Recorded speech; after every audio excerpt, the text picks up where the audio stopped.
है everyone, welcome back to my YouTube channel. आजकल ना सब जगह रामलीला का उत्सव मनाया जा रहा है। तो वेदिका के स्कूल में भी रामलीला मनाई जा रही थी और उससे रोल प्ले करना था सीता माता का, जो राजकुमारी सीता थी उनका।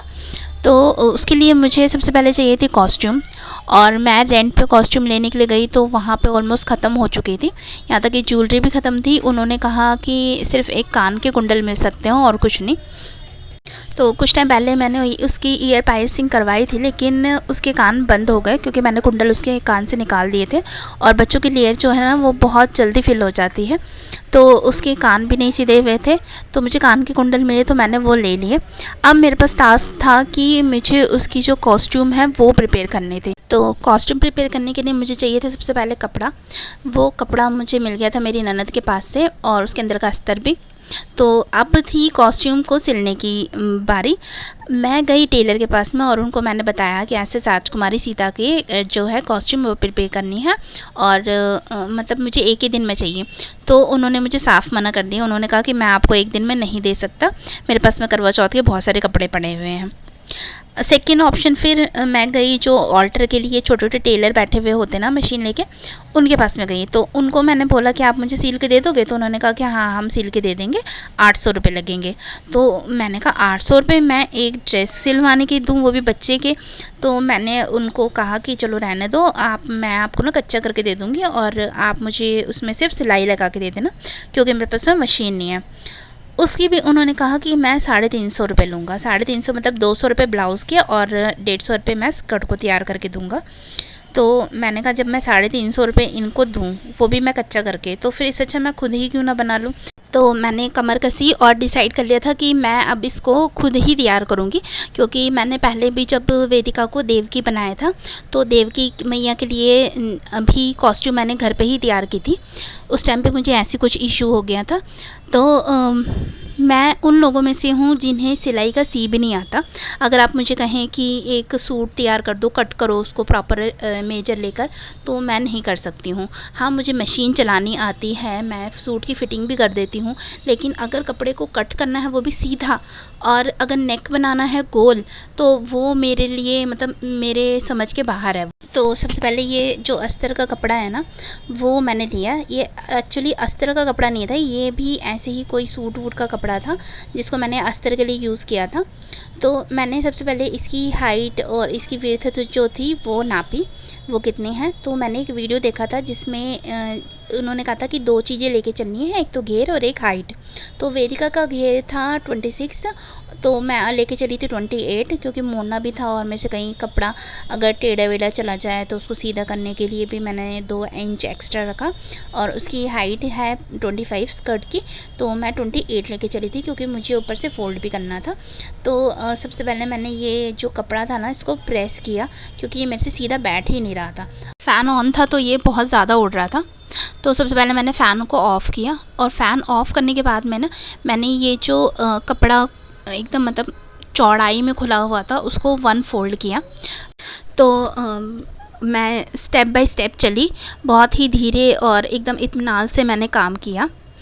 तो मैंने जब इसको 1 फोल्ड किया ना, उसका जो खुला हुआ सिरा था वो मैंने नीचे की तरफ को किया, और जो बंद था वो ऊपर की तरफ को किया, जिस तरह से वीडियो में शो किया गया था। फिर मैंने इसकी हाइट ली। सबसे पहले हाइट लेने के बाद में देख रहे हैं आप मुझे कितनी डिफ़िकल्टी हो रही है, क्योंकि मैं ये कटिंग वटिंग नहीं करती हूँ। कई लोग तो क्या करते हैं ना कि उसको फ़ोल्ड करते हैं और वो 1 टाइम में ही प्रॉपर फ़ोल्ड हो जाता है। अब मुझे इसकी जो विड्थ है वो नापनी थी, मतलब जो घेर है वो नापना था। तो घेर के लिए मैंने क्या किया कि कपड़े को 1 टाइम और फ़ोल्ड कर दिया, मतलब ये 4 टाइम फ़ोल्ड हो गया था। 4 टाइम फ़ोल्ड करने के बाद में उसको डिवाइड करना था 4 से, मतलब अगर मैं 28 लेके चल रही हूँ तो 28 को 4 से डिवाइड करना था। तो मेरा जो 1 साइड का आ रहा था प्रॉपर जो मेजर आ रहा था वो आ रहा था 7 × 4 = 28। तो बेसिकली मैं ये पेटीकोट की तरह तैयार कर रही थी इसको अंदर लगाने के लिए उसमें स्कर्ट में। तो ऊपर से मैंने लिया 1 इंच, मतलब जिस साइड बंद था उस तरफ 1 इंच लिया और वहाँ पर निशान लगाया। सेकंड मैंने अपनी पूरी जो हाइट थी स्कर्ट की उसके हाफ पे निशान लगाया था निशान लगाने के बाद में मुझे ध्यान आया कि जो नीचे से एक्स्ट्रा कपड़ा है ना, मैं उसको कट कर देती हूँ। लेकिन फिर भी मैंने साइड में से जो एक्स्ट्रा कपड़ा था वो कट नहीं किया। फिर मैंने जो 1 इंच का निशान लगाया था ना, उस निशान से मैंने ड्रॉ करके लाइन एकदम ऊपर तक, कॉर्नर तक मैं ले गई और उसे कट किया। अब आप ये देख लो कि मैं कितनी धीरे धीरे कट कर रही हूँ, और कोई एक्सपर्ट होता ना, वो अब तक काट पीट के बिल्कुल रख ही देता। मुझे इसको बनाने में ना सुबह से लेकर शाम हो गई थी। मतलब मैं एक दिन पहले कपड़ा लेकर आ गई थी रात को मैं 10, 11 बजे के करीब गई अपनी दीदी के पास में, और उनसे मैं कपड़ा लेकर आ गई थी। लेकिन फिर भी मुझे बनाने में पूरा दिन लग गया था। वो इसलिए क्योंकि मुझे घर का भी काम करना था, फिर वेदिका को स्कूल से लाना, बच्चे को भी देखना, तो मुझे पूरा दिन लग गया था इसको बनाने में। अब मैंने फिर जो एक्स्ट्रा कपड़ा था साइड में से, उसे भी धीरे धीरे, जल्दी जल्दी नहीं, मतलब धीरे धीरे मैंने उसको भी कट कर दिया। अब ये पेटीकोट के लिए कपड़ा जो था वो कट हो गया। जैसे मैंने ऊपर से कट किया था ना, वैसे ही उसी शेप में मैंने नीचे भी कट कर दिया था। तो ये एक्चुअली ना मतलब कि ये कमर से वी शेप आ रही थी, और नीचे की तरफ से भी वी शेप आ रही थी, अगर मैं मतलब अपनी लैंग्वेज में कहूँ तो। कटिंग के बाद बारी आई सिलाई करने की। तो सिलाई करने के लिए ना मेरा जो सबसे बड़ा साथी बना इसमें, वो ये क्लिप्स बनी जो हम कपड़े ड्राई करने के लिए डाल देते हैं ना बाहर, और ये क्लिप्स लगा देते हैं। तो ये क्लिप्स टेबल पे ना आराम से लग जा रही थी। तो मैंने टेबल और कपड़े को साथ में रख करके और ये क्लिप्स उसमें अटका दी। और फिर इस मतलब मेरा सिलाई करने का जो काम था ना, वो इतना इजी हो गया था। ये कपड़ा हिल नहीं रहा था और एक ही जगह पे था, तो मुझे सिलाई करने में कोई भी डिफ़िकल्टी नहीं हुई, जो कि मुझे लग रहा था कि मैं किस तरह से सिलाई करूँगी। तो इससे मेरा जो सिलाई का काम था वो बहुत इजी हो गया था। मैंने इस पेटीकोट को सिर्फ एक ही तरफ से सिला था, क्योंकि फिर मुझे ये ओपन करके स्कर्ट के साथ में अटैच करना था। तो एक तरफ से सिलाई लगा के फिर मैंने इसको ओपन किया, और ओपन करके चारों तरफ से ना इसको ऐसे 2 टाइम फ़ोल्ड करके, और इसको जैसे तुलपाई टाइप की करते हैं वैसे कर दिया था। अब जो मैंने स्कर्ट के लिए कपड़ा लिया था उसकी हाइट बहुत ज़्यादा थी, तो मैंने उसको कटिंग करके कम कर दी थी। अब मैंने जो स्कर्ट की हाइट ली वो मैंने ली थी 26, क्योंकि ऊपर से मुझे 1 इंच फ़ोल्ड करना था, और नीचे से ना इसको फ़ोल्ड करने की ज़रूरत नहीं थी, क्योंकि नीचे ना ये देख रहे हैं आप साइड में कैसा है, तो इसमें मुझे फ़ोल्ड करने की ज़रूरत नहीं थी। वो काफ़ी अच्छा लग रहा था।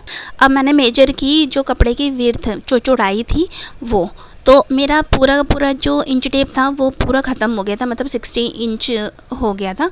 और उसके बाद में 22 एक्स्ट्रा गया था, मतलब कि ये टोटल मेरा 82 इंच के करीब था कपड़ा।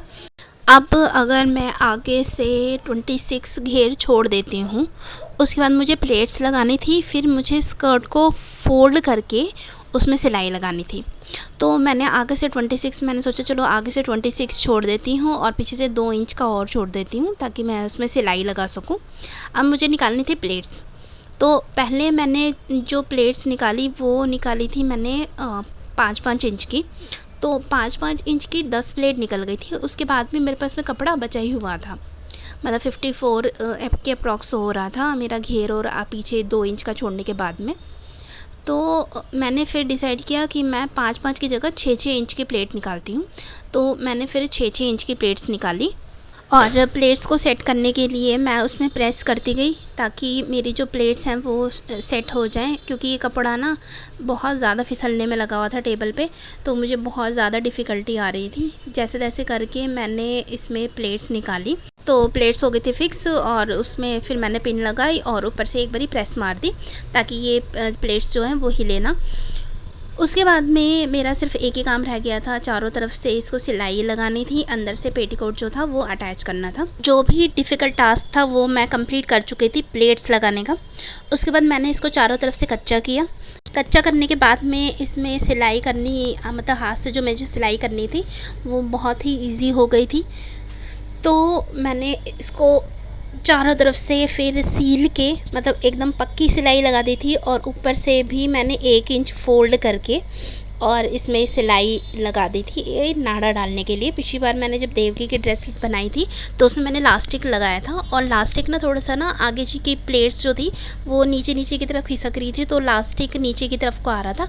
तो मैंने इस बार वो चीज़ ध्यान रखी थी कि मैंने वेदिका के जो अब स्कर्ट बनाई उसमें मैंने लास्टिक नहीं लगाया, उसमें मैंने नाड़ा डालने के लिए जगह बनाई हुई थी। तो मैंने ना जब सिलाई की थी ना तो मैं साइड में से ना कट देना भूल गई थी, क्योंकि मुझे ध्यान ही नहीं रहा था कि साइड में से नाड़ा निकालने के लिए कट भी होना चाहिए।